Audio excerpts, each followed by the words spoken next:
Greetings to all. 7th Standard, Term 3, Unit 1, the poem Sea Fever, written by John Masefield. This sea fever is not a ordinary fever. This fever is a longing to return to sea and which is an incurable fever. So இந்த போயமோட பேர் C fever இருக்கு இல்லைங்களா, இந்த fever வந்து நமக்கு ஆர்டினரியாக வர ஒரு fever இல்லை. இது எப்போ சரியாகும் சொன்னால், this John Masefield when he goes to the sea, அந்த தன்னந்தனியாக இருக்கிற அந்த சீயில் போயிட்டு அவர் என்ஜாய் பண்ணாதான் இது அவருக்கு குணமாகும். Okay, let's move on to the poem. First stanza, I must go down to the seas again, to the lonely sea and the sky.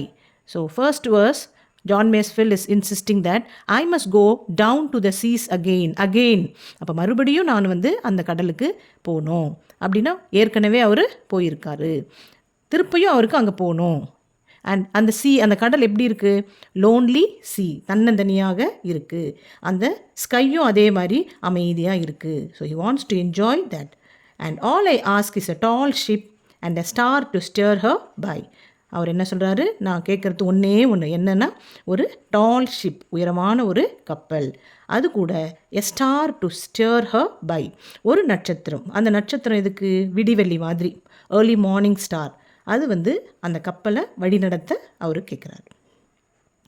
And the wheels kick and the wind song and the white sails shaking and the wheels kick, so that ship has to move, no? So he needs a force. அப்போ அதுக்காக அவர் என்ன கேட்குறாரு? ஒரு wind, நல்ல ஃபோர்ஸ்ஃபுல்லாக ஒரு விண்டு வரணும். அந்த விண்டு கூட அந்த அமைதியான சுச்சுவேஷனில் he feels as if it is a song, ஒரு மியூசிக் ரிதமாக அவருக்கு ஃபீல் ஆகுது. And the white sail shaking, the cloth on the ship இருக்கு இல்லையா, அந்த கப்பலில் இருக்கிற அந்த கிளாத் அது மூவ் ஆகிட்டே அந்த ஷிப் வந்து என்ன ஆகுது?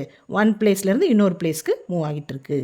So olden days, in order to find out the direction, this star is very, very useful. And a grey mist on the sea's face and a grey dawn breaking. Again Masefield is telling, and the mist, no, காலங்காத்தால் அந்த பனிமூட்டமாக இருக்கும்ல, அந்த time எப்படி இருக்கும்? அந்த grey mist, அந்த பனிமூட்டம் கூட என்ன கலரில் இருக்கும்? கிரே கலரில், கொஞ்சம் டார்க் ஷேடில் இருக்கும். And because of the darkness. And அது எங்கே இருக்குது சொன்னால், ஆன் த சீஸ் ஃபேஸ், கடலுடைய ஃபேஸ், அந்த டாப் சர்ஃபேஸ் இருக்கு இல்லையா, அதை தான் ஜான் மேஸ்ஃபீல்ட் என்ன பண்ணுறாரு? Is comparing to the face, sea's face. And a grey dawn breaking, grey dawn பிரேக்கிங்னா அந்த கிரே மிஸ்ட் மாதிரி இந்த டான்னா விடியற்காலை. And opposite for dawn is dusk, டஸ்க்னா அந்தி மாலை. Dawn is early morning timing 5 to 6 and dusk is late evening 5 to 6. So இப்போ இவர் சொல்கிற அந்த மென்ஷன் பண்ணுற டைம் என்னென்னா early morning.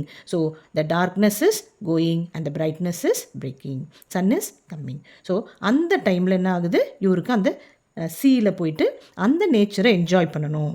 I must go down to the seas again இந்த 5th verse இஸ் டெல்லிங், மறுபடியும் நான் அந்த கடலுக்கு போகணும். அண்ட் எதுக்காக போகணும்? த கால் ஆஃப் த ரன்னிங் டைட், அந்த ரன்னிங் அலைகள் இருக்கு இல்லையா, அது வந்து இவரை வாங்க இங்கே வரணும் அப்படின்றது இன்டென்சிஃபைடாக கூப்பிடுற மாதிரி அவருக்கு ஃபீல் ஆகுது. நம்ம எப்பயுமே ஒருத்தவங்களை நினச்சோன்னா, மனசார நம்ம ஒன்று நினச்சோன்னா அது போய் வைப்ரேஷனில் அவங்களுக்கு ரீச் ஆகும். So nature is calling him, so he can feel that. And it's a wild call and a clear call that may not be denied. அப்படி நேச்சர் இவரை ஃபோர்ஸ்ஃபுல்லாக இன்டிமேட்டாக கூப்பிடும்போது, and it is a clear call, தெளிவான ஒரு அழைப்பு. அப்போ அவர் வந்து நோ சொல்ல முடியாது. He cannot deny means he cannot say no for that. So at any cost he wants to go to the sea. That's the first stanza. Okay, shall we move on to the second stanza? And all I ask is a windy day and with the white clouds flying. அடுத்து என்ன சொல்கிறாரு? இப்போ நான் கேட்குறது என்னென்னா, ஒரு windy டே, நல்ல காற்றடிக்கிற ஒரு டே. அண்ட் அப்போ எப்படி இருக்கணும்? ஸ்கையில் ஒயிட் கிளவுட்ஸ் ஃப்ளையிங், வெள்ளை கலரில் மேகங்கள் என்ன பண்ணணும்? அந்த விண்ட் அடிக்கிற டைரெக்ஷனில் பறந்து போயிட்டே இருக்கணும், ஃப்ளை ஆகணும். And the flung spray and the blown spume and the seagulls crying. அந்த டைமில் என்ன ஆகும்? அந்த flung spray and the blown spume அப்படின்னா என்னன்னா, அந்த வாட்டர் இருக்கு இல்லையா சர்ஃபேஸில், அந்த ரன்னிங் டைடு இருக்கும்போது there will be a force and the foam will be created. ஃபோம்னா இந்த நுரைகள், தண்ணி சர்ஃபேஸில் அந்த நுரை என்ன ஆகும்? It will spray and it will dash on the ship and the water, sea water will splash on the poet's face. அப்படி வந்து அது அந்த போட்டில் அடித்து அந்த நீர்த்துளிகள் இவர் ஃபேஸில் தெளிக்கும் போது அதை என்ஜாய் பண்ணுற அந்த ஃபீலே வேறு, அது அவருக்கு இப்போ என்ஜாய் பண்ணணும். அண்ட் த சீகல்ஸ் க்ரையிங், இந்த ஸ்ப்ரே ஃபேஸில் அடிக்கும் போது வாட்டர் வானத்தில் என்ன ஆகும், சீகல்ஸ் ஹாப்பியாக they will be perching and chirping and crying with a high pitch sound noise. And I must go down to the seas again. அதே மாதிரி நானும் என்ன பண்ணணும், எப்படி வந்து சீகல்ஸ் ஹாப்பியாக என்ஜாய் பண்ணுறாங்க இல்லையா, அதே மாதிரி I must enjoy again for the third time he's telling I must go down to the seas again. இப்போ எதுக்கு போகணும், to the vagrant gypsy life. இந்த ஜிப்சிஸ் இருக்காங்க இல்லையா, நாடோடி பீப்புள், அவங்களுக்கு தனி ஹவுஸ் இல்லை. அப்போ those people will go wander from one place to another like nomads. அப்போ இந்த பீப்புளுக்குன்னு ஒரு பெர்மனண்ட் ஹவுஸ் கிடையாது. Wherever they want they will go. So they will lead a happy life. அந்த மாதிரி நான் வாழணும். To the gull's way and the whale's way and where the wind's like a whetted knife. அப்போ seagulls எவ்வளோ ஹாப்பியாக ஸ்கையில் பறக்கிறாங்க, blue Wales எவ்வளோ ஹாப்பியாக deep சீல ஸ்விம் பண்ணிட்டு போகிறாங்க. அந்த மாதிரி நானும் என்ன பண்ணணும், என்ஜாய் பண்ணணும். நேச்சராக I must enjoy. And here is a comparison.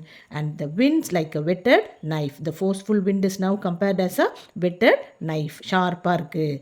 And last of all, in the last verse, Macefield is telling, and all I ask is a merry yarn for a laughing fellow rover. அடுத்தது என்ன கேட்குறேன், ஒரு மெரி யான். இந்த நூலெல்லாம் சுற்றி வச்சுருப்பாங்கள்ல ஒரு பால், அது இல்லை இங்கே யான். It is a bundle of merry stories, happy ending stories. அந்த மாதிரி கதைகளை நான் கேட்கணும். நான் அந்த ஷிப்பில் போகும்போது அது யார் சொல்லி கேட்கணும், ஃப்ரம் அ லாஃபிங் ஃபெல்லோ ரோவர், என் கூட இருக்கிற ஒரு கம்பேனியன். அந்த கம்பேனியன் எப்படி சொல்லணும், அந்த ஹாப்பி என்டிங் ஸ்டோரிஸை சொல்ல நான் என்ன கேட்டு ரசித்து ஹாப்பியாக செயில் பண்ணணும். And later and a quiet sleep and a sweet dream when the long trick is over. அந்த டே எண்டிங்கில் அவர் என்ன பண்ணணும், he should go to a quiet peaceful sleep, and in his sleep also he should have a sweet dream. நல்ல ஒரு இனிமையான கனவு வரணும். and that will be the long tricks over. So that may be here John Masefield is telling that end of the day, the long trick means the hardships he came across on sailing. கப்பலில் போகும்போது எத்தனை கஷ்டங்கள்லாம் வரும் இல்லையா, அதெல்லாம் தாண்டி அவர் அந்த end of the day when the trick is over அப்படின்னு ஒன்று. another thing is that when we go to the eternal sleep, that is the death. So நம்ம வந்து ஹாப்பியாக எப்போ இருக்க முடியும், யாருக்கும் கஷ்டம் கொடுக்கக்கூடாது, யாருக்கிட்டையும் எந்த எக்ஸ்பெக்டேஷனும் இருக்கக்கூடாது. So we should be happy, we should thank God, we should be one with the nature and be grateful to nature. John Masefield always quotes in many of his poems, laugh and be merry, for the life is short. Thank you, children.